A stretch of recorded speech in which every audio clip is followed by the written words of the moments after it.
Need to contact Royal Mail customer service. Whether you are dealing with a delayed parcel, missing mail, tracking issue, re-delivery request, or another delivery problem. Royal Mail offers several ways to get the support you need.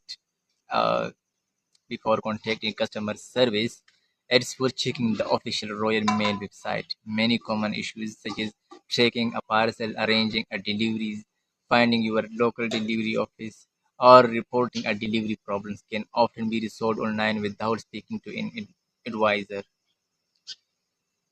If you need to talk to a representative, visit Royal Mail's official contact us page to find the latest customer service phone number, contact hours, and available support channels. Since contact details and opening times can change using the official website, ensure you have the most up to date information.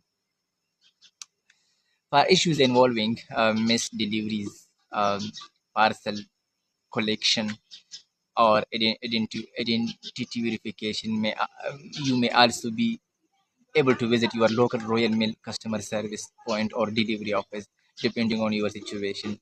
And person assistance can sometimes uh, be the quickest solution. Thanks for watching. I will see you in the next video.